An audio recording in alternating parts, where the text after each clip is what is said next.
अपने अष्ट विनायक हैं, महाराष्ट्र में बड़ी मान्यता है अष्ट विनायक की। पर कभी आपने सोचा कि विनायक 8 ही क्यों हैं, 7 या 9 क्यों नहीं है, 6 या 10 क्यों नहीं है? हमारे यहां कोई भी चीज बगैर कारण के नहीं है, बगैर तर्क के नहीं है। अच्छा, कभी आपने सोचा कि भगवान गणेश का शरीर मनुष्य का है और सर हाथी का क्यों है? और उनका सर काटा क्यों गया? सर हाथी का क्यों है, सवारी चूहे की क्यों है? दोनों में बहुत विरोधाभास नजर आता है ना। और उसके बाद यदि हाथी का सर है तो उनको एक दंत क्यों कहा गया? हाथी के तो 2 दांत होते हैं, तो फिर एक ही दांत क्यों है? और अगर एक ही दांत रहना था तो एक ही दांत होना चाहिए था उनकी मूर्ति में, वो दूसरा दांत टूटा हुआ क्यों है? और बल्कि जो आप वास्तविक मूर्ति देखते हैं उसमें टूटा हुआ दांत एक हाथ में पकड़ रखा उन्होंने। कभी आपने विचार किया कि ये क्यों है? इसमें से कुछ भी कहानी नहीं है, कुछ भी कल्पना नहीं है। और गणेश जी किसके देवता हैं? रिद्धि और सिद्धि के देवता हैं, यानी संपूर्ण सिद्धियां गणपति की आराधना से मिलती हैं। और गणेश जी पुत्र किसके हैं?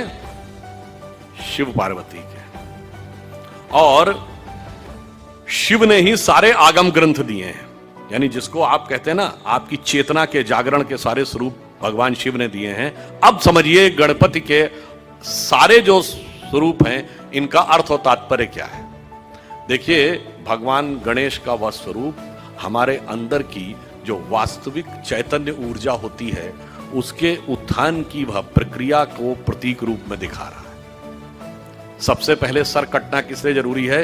वह आप अंदर की यात्रा करके अपनी कुंडलनी शक्ति को तब जागृत कर सकते हैं जब पहले आप अपने अहंकार को नष्ट करने में सफल होते हैं। तो आपका सर कटने का स्वरूप प्रतीक ये है। दूसरा, हाथी का ही सर क्यों है?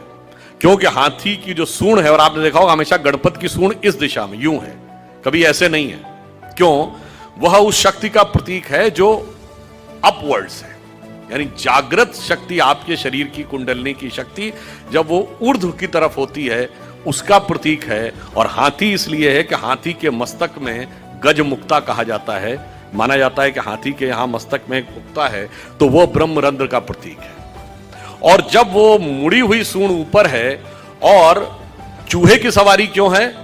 क्योंकि चूहा जमीन के अंदर जाकर अपना बिल बनाता है।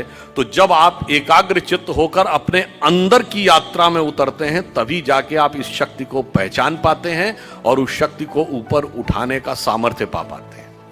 8 ही विनायक क्यों हैं? क्योंकि 8 चक्र हैं, मूलाधार, स्वाधिष्ठान, अनाहत, आज्ञा, विशुद्ध चक्र और ब्रह्मरंध्र। और अब एक ही दांत क्यों है?